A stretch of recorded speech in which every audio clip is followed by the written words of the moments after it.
Welcome to Dark Case Files UK, where we examine real crimes, untold stories, and the cases that refuse to be forgotten. If you're interested in real crime and in-depth case files, make sure you subscribe and follow the channel. Case File 002, Ignored, Misjudged, Murdered, the Emma Caldwell case. Viewer discretion advised. This case file examines a real UK murder and contains discussion of violence and sensitive subject matter. Some viewers may find this distressing. Let's dive in. Emma Caldwell was murdered in April 2005 by serial rapist and sex offender Ian Packer. The investigation of her murder was one of Scotland's longest-running cases, with 19 years between her death and Packer's imprisonment in 2024 for a minimum term of 36 years. Angela Constance MSP, the Scottish Cabinet Secretary for Justice and Home Affairs, announced that there would be an independent public inquiry into the police handling of the investigation. Early life and background. Emma Caldwell was born on the 31st of January 1978 around Cardross, Argyll and Bute, Scotland.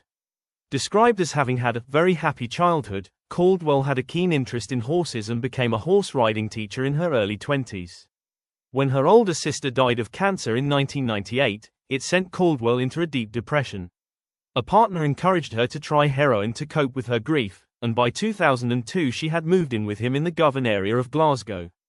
Caldwell's parents said that they were left in a blind panic when they realized that she was addicted to heroin, as they did not know what to do. Her parents attempted to support her, and visited her at a hostel she was now staying in the Govan Hill region of Glasgow. They saw her weekly and helped her by doing her washing, buying her food, and giving her credit for her phone bill. Caldwell often returned to have Sunday dinners at her family home, now in Erskine in Renfrewshire. Her parents said they were naive about the cost of her heroin addiction, and did not initially realize that she had turned to prostitution to fund her drug addiction. Emma's parents were overjoyed when they heard of her plan to seek rehabilitation. Disappearance and discovery of her body. Caldwell's family grew concerned when they could not reach her on the 6th of April after arranging to meet. They then spent weeks searching for her around Glasgow.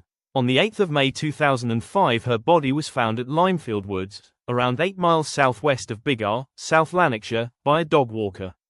His dog had remained steadfast when called, and when the walker went to retrieve his dog he realized that she was standing directly beside a dead body, face down in a ditch. In a state of shock he called one of his family members, who said in a recorded 999 call that she was in the middle of nowhere, and could see that the body was unclothed with a garrote around the neck. A pathologist who examined Caldwell's body after it was discovered confirmed the clearly identifiable cause of death was compression of the neck. Her report stated, the pattern of injury is more in keeping with manual strangulation, but the application of a ligature, either instead of, or in addition to a hand, could not be excluded.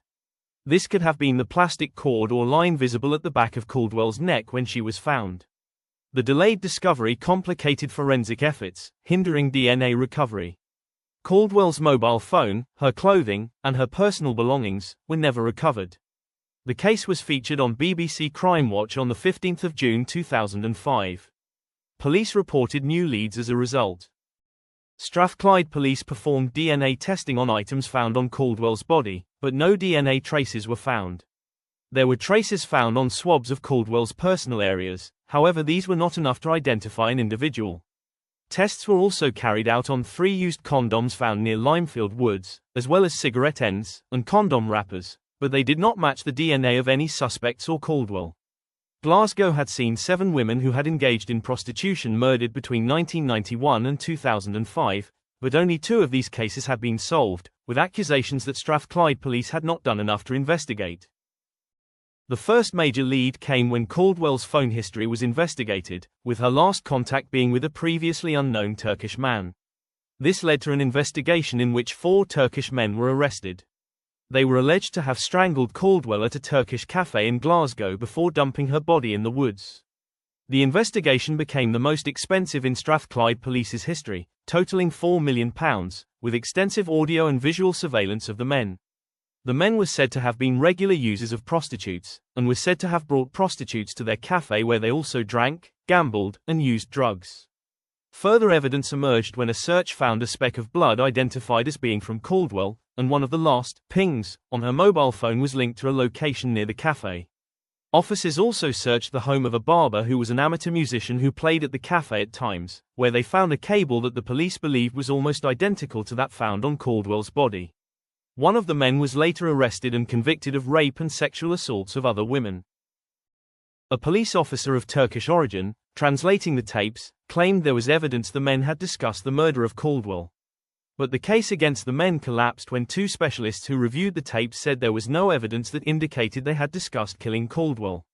One of the men then sued the newly formed Police Scotland, which had merged all of Scotland's police forces into one, for £100,000, where he settled out of court for damages for wrongful arrest and 80 days on remand. A detective working on the case said that the investigation had been a colossal waste of money, and he believed that the investigation continued because senior officials in Strathclyde Police wanted a conviction due to the record sums spent on the investigation. Another former detective said that because the operation against the Turkish men was so big and at such an advanced stage, it blinded officers from looking at more realistic suspects. Ian Packer.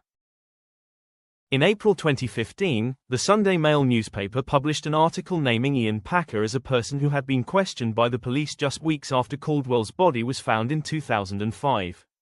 A police investigation into identifying the sources of the article would later be deemed unlawful.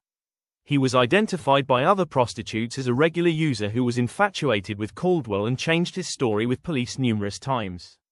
These women said he had taken them to woods in South Lanarkshire near where Caldwell's body was discovered. Women working in the sex industry had complained about Packer in 2005, putting him in a beware book, which collected warnings from prostitutes about potentially dangerous clients.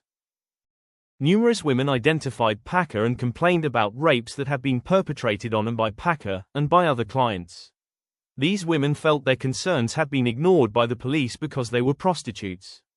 Packer was described as a Jekyll and Hyde character. One woman said he usually treated her like a lady, but on one occasion he became angry when she refused to remove all of her clothes when she was outside. He then apologized to this woman for leaving her, scared. Packer was found to have admitted to the police that he had taken prostitutes to woods in South Lanarkshire, but he was ruled out of the initial investigation. The specific reason for this is currently unknown. In 2018, Packer was interviewed by journalist Samantha Poling for a documentary on the BBC programme Disclosure. Packer denied killing Caldwell and said that he had never been violent towards women. Within days of the documentary being broadcast, one of his former partners went to the police to complain that Packer had pushed her onto a bed, put his hands around her throat, choked her to her injury, and to danger of life. Packer later admitted the charge, as well as a charge of stalking and breaching a court order preventing him from contacting the victim. He was convicted and sentenced to jail for 2 years. Arrest and trial. On the 25th of February 2022, Packer was arrested for Caldwell's murder, 17 years after her death. He initially faced 45 other charges against 27 other women, 3 men, and 1 boy. 11 of the charges were of rape. The trial against Packer began in January 2024, with him pleading not guilty to 36 charges of physical and sexual violence against multiple women. During the trial, Packer admitted that he had previously continued having sex with Caldwell when she asked him to stop. Packer admitted that when asked by Samantha Poling in the Disclosure documentary if he had raped Caldwell, he had not been honest when he denied this. He said that he had denied raping Caldwell as Poling had set him up. He stated that this behavior made him feel ashamed. However, he maintained that encounters with Caldwell were largely consensual and that he did not kill her. During further evidence, he also admitted that he had lied to police when he said that he didn't know Caldwell during the initial investigation and said that he visited the general area where Caldwell's body was found, with her, a maximum of 6 times.